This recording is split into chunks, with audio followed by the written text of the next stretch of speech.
On today's show, we'll unpack the state of food and land use systems across the globe. Remember, you can join all our conversations online, send tweets to @CNBC Africa, and of course, use the hashtag Beyond Markets, and you can follow my Twitter handle too @Esther Awuni.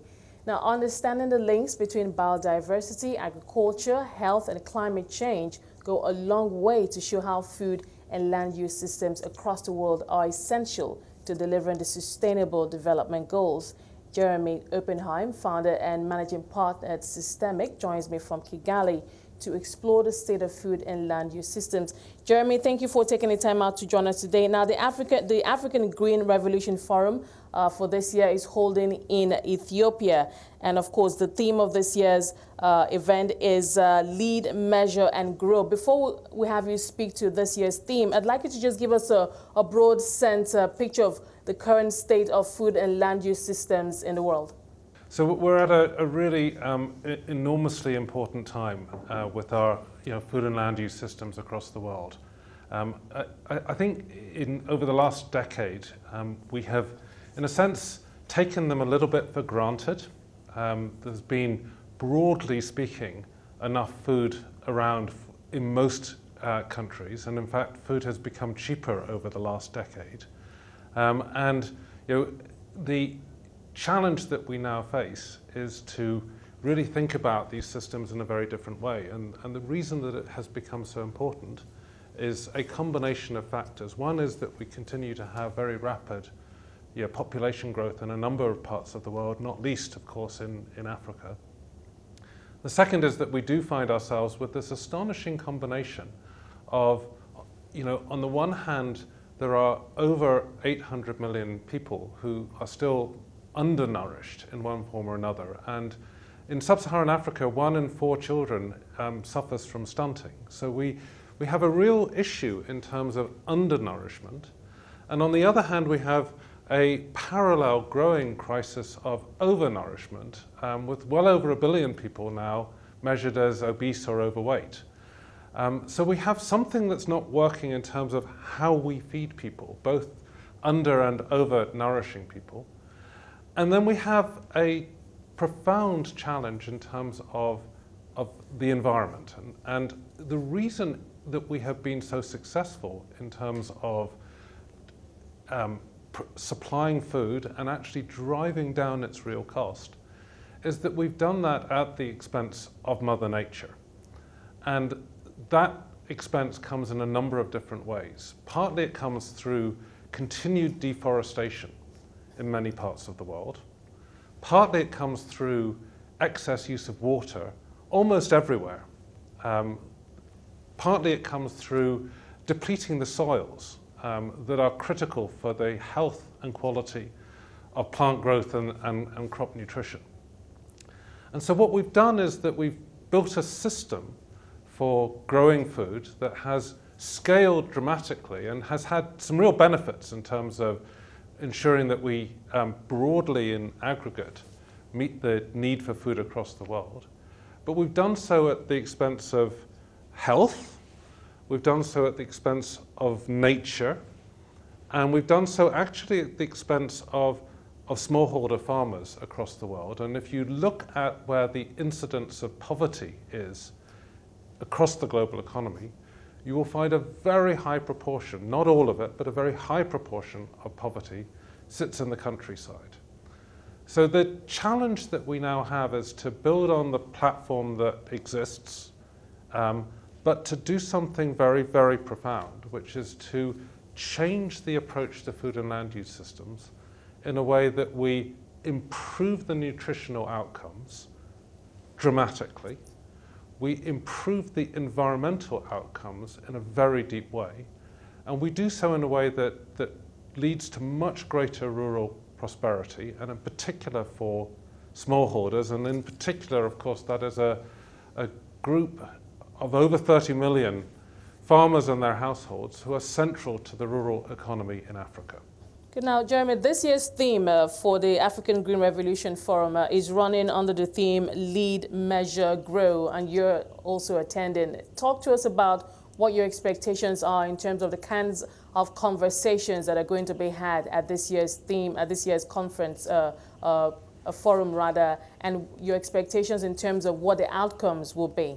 So I think the three core messages of the conference, the AGRF conference, around lead, measure, grow, are really very, very central to the change that we need to see in agriculture globally and also here in Africa. So I think the leadership part of it is first and foremost recognizing just how central getting agriculture, getting the value chains that stretch from agriculture through cities and all the way through to international trade, getting those value chains to work properly, and putting the rural economy back at the center of economic and social development.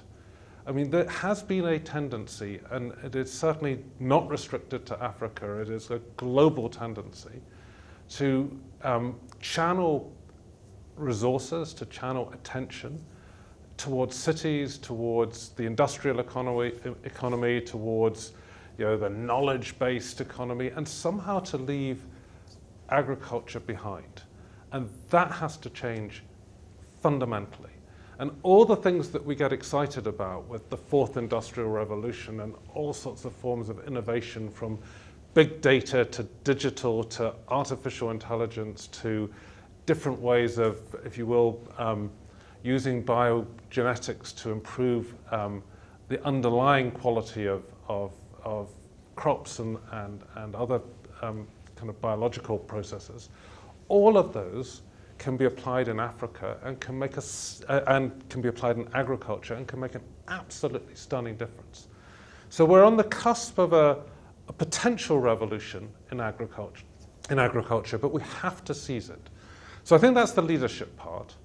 The measurement piece is about taking stock and being honest and realistic about the state of agriculture across the world. And part of that measurement is to change our understanding of what's going well and what's going not so well. And so when I describe the cost in terms of environment, the loss of biodiversity, the loss of soil fertility, the loss of tropical forest cover, the stress on water, these are measures that have to be integrated into how we think about our agricultural productivity. We've got to get away from a simple analysis of tons per hectare, a very, if you will, kind of vanilla approach to measurement, because what matters more is nutrition per hectare than just pure tons. So we're going to have to measure things in a different way going forward if we want a different set of outcomes. It's a classic phenomenon that you kind of you manage what you measure, and if we continue to measure our agricultural activity as we have historically, then don't expect different outcomes. So we're going to have to change the approach to measurement.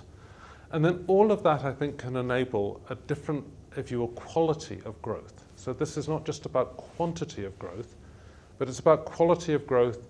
And that we see as being essential to attract the next generation of young talent and entrepreneurs back into farming. Okay, Jeremy, if I could just come in here. I mean, you've highlighted a number of very strong, valid points, and of course, even recommendations. Now, on the back of that, the Food and Land Use Coalition now is preparing a report that will seek to make the case for transforming food and land use systems. Now, of course, it's going to go about talking to stakeholders and getting input here and there to ensure that it's a document that's workable and that can be implemented in a sustainable manner. Are you optimistic in terms of what the input is going to be, the recommendations, and going forward, implementation in a sustainable manner? Well, look, there's a lot of work to do. We're planning to launch the global report on the transformation of food and land use systems roughly a year from now, in September 2019. So we have a year in which to do a lot of work, and the good news is that we're working on the ground in countries across the world. So we're working in Ethiopia. We're hoping to kick off work in a number of African countries, potentially including Rwanda, over the next few months. We're working in Latin America, in Colombia. We're working in Indonesia, out in Southeast Asia. We're also, by the way, doing work in a number of the developed countries. We think that this is a challenge that countries, rich and poor, have to confront together. So we are kicking off a major program of work in Australia. So the answer to your question is that you know, as with any report, the report itself is just one sort of route to having impact.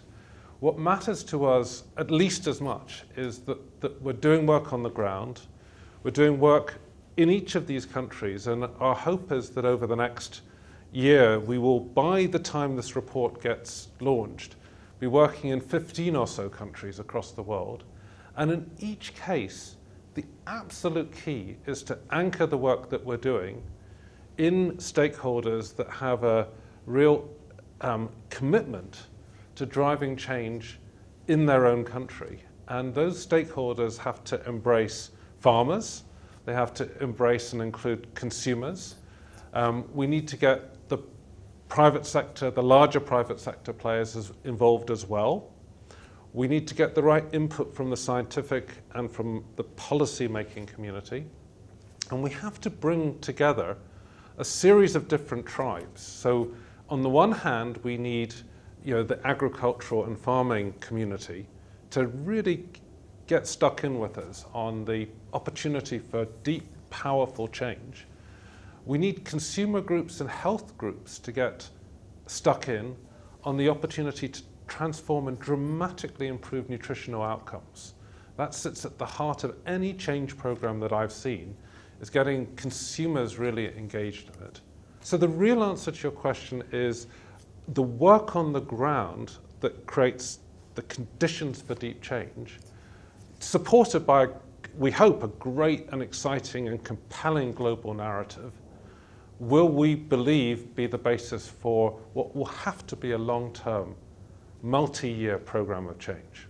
Jeremy, we'll take a quick break. Well, thank you for your time so far. We'll come back and pick up from where we left off. I've been speaking to Jeremy Oppenheim, founder and managing partner at SystemIQ. Jeremy Oppenheim, founder and managing partner at SystemIQ, still with us, joining us from Kigali to explore the state of food and land use systems. Now, Jeremy, you've worked with, the coalition has worked with, as you mentioned earlier, worked with several stakeholders across several countries. Now, are there some countries that you would say right now have become leaders, in your opinion, leaders or good examples in terms of how they're adopting and implementing good food and land use systems?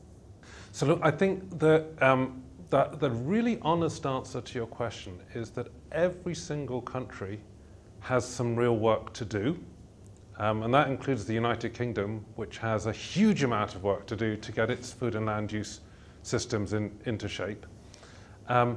But there are pockets of real change and innovation happening across the world. And you find these pockets of innovation and leadership in countries, whether rich or poor, that give you tremendous hope of what is possible. So of course, you have the kind of the advanced economies. Netherlands is a remarkable case of the way in which it runs its agricultural economy, right? And it's probably the most advanced, most productive agricultural economy in the world. And as a tiny country, it's the third largest exporter of agricultural products and services, interestingly, globally. So you have a remarkable knowledge-intensive version of agricultural innovation happening in the Netherlands. You have in Ethiopia real change that's beginning to happen, and a recognition, and this is true not just in Ethiopia, but in a number of countries, that forms of agroforestry, getting the mix of agriculture and forestry to come together, not to be seen as competing with each other, that agriculture competes with forests, but that the two can actually synergize and create much more valuable crops and higher yielding agricultural processes and very valuable commodities such as tree cover coffee and cocoa in some countries. You're seeing real innovation happening in Ethiopia, but in a number of other countries as well. we're seeing very substantial investments in restoring degraded land. And this is happening in Niger on the one hand and in China on the other. And in China, there are just huge programs being put in place to drive very profound restoration of land. If I could just come in here, Jeremy, I'm happy you mentioned that the huge investments are going into countries like Niger to fight this. I was just going to ask you that we should just talk about Africa for a bit. Now, we're seeing that huge desertification. I mean, just looking around the Chad Basin and, of course, in many parts of sub-Saharan Africa that are experiencing severe weather conditions and, of course, increasing the risk of food security in that region. I mean, Nigeria is even one of those countries. Would you say that for those countries that you could term, let's say, at high risk, would you say that there's a sense of urgency as to how the problem should be approached? On the one hand, that's one. Two, investment going into it. And three, at a policy level, would you say that governments there are demonstrating the willpower and commitment, recognizing that there should be a sense of urgency in tackling this? Look, I think some countries are really stepping up to the plate, and it's exciting to see that. And just to give you one example, you know, it's clear that, for example, Nigeria is committing to the renovation of its agricultural sector in a way today that wasn't the case 5 years ago. And there is a Minister of Agriculture who is laser focused on some of the initiatives that are required. There is, as he rightly points out, you know, the heart of getting better agricultural output in Nigeria is actually just to improve farming practices. And there's a tremendous shortage of agricultural extension support. I mean, these systems for ag extension used to be funded publicly and used to have a lot of international support. And honestly, in the last 15 years, they have deteriorated sharply. And so we're now seeing, I think, a new era, both of investing in the human capital, but also in the technology, getting the stuff onto apps and people's mobile phones and helping farmers make good decisions. I think the president of the African Development Bank is putting a huge focus on agriculture and recognizing that getting agriculture right is at the heart of tackling poverty in Africa and actually managing and creating smoother flows of rural-urban migration. Some of the flows are happening too quickly, but they will only be, if you will, better managed. There will always be rural-urban flows, but making the countryside prosperous is at the heart of a more controlled approach to that. So I think we're beginning to see, you know, leadership in major economies, Ethiopia, Nigeria, Southern Africa. There are bright spots here in Rwanda. There is, I think, a very strong sense of urgency that has come through even in the last year. And the reason for that is that there have been major, as you know, floods. And those floods have then led to significant problems of soil erosion, much greater soil erosion than is good for, you know, the economy, in over 1 million hectares of fertile farmland across Rwanda. So I think that on the one hand, the floods here have been a wake-up call. I think droughts in other parts of Africa are becoming a wake-up call. So the severe weather events that you have rightly pointed to, both flooding and droughts, are, together with that leadership coming through, almost helping everyone remember just how central the challenge and the opportunity of getting agriculture right in Africa will be. I will, in all honesty, tell you that this is a 5-10 year journey, and that countries have got a huge amount of work to do to get on top of it. Jeremy, as you rightly pointed out, it's important that all stakeholders are involved, and that would go to a large extent determine the success of countries ensuring a proper food and land use systems. But I'm interested in knowing at this point what the role of the private sector is, and for you working on the ground, your experience, what has been the role of the private sector? So the private sector embraces a very broad spectrum of actors. I mean, the private sector is the smallest of smallholders who is trying to, create a living for her family, through to very large companies, all the way through the agribusiness processing chain. So we need to be careful in the use of the term. I think most people, when they think about the private sector, tend to immediately think about the larger companies in the agribusiness, big ag and big food. So I think there are different roles for different parts of the private sector. And I will insist that in the work of the Food and Land Use Coalition, we spend as much time on the smallholders as we do on the bigger private sector companies. And within the smallholders, the role of women in African agriculture and making sure that they have access to the inputs, to finance, to fertilizer, to good seeds, back through to the markets is essential, right? These are private sector actors and we need to help them be successful in what they're doing. So there's a smallholder component of this, and there's a huge amount of work that's needed, and in particular to make sure that there's, in a sense, equal access to inputs and equal access to markets. There's a real role for the bigger private sector as well, and there are different ways in which we hope to encourage them to really play that role. I mean, one is that they clearly, of course, bring technology and capital and know-how to the agricultural sector. And so what we want them to do is to be leaders in terms of not just, if you will, the traditional way of doing farming by putting more chemicals and more inputs and driving more outputs, but by being really pioneers and ambitious in terms of showing what can be done in terms of a much higher, if you will, quality of output for much better management of those inputs, so that we have less chemicals in our food supply chain and less use of natural capital and better, more nutritious output through the way in which farming is done. And so we expect that those private sector players that are at the heart of the Food and Land Use Coalition will come with us on the journey of being engines for better agriculture and better nutrition through the way in which they operate.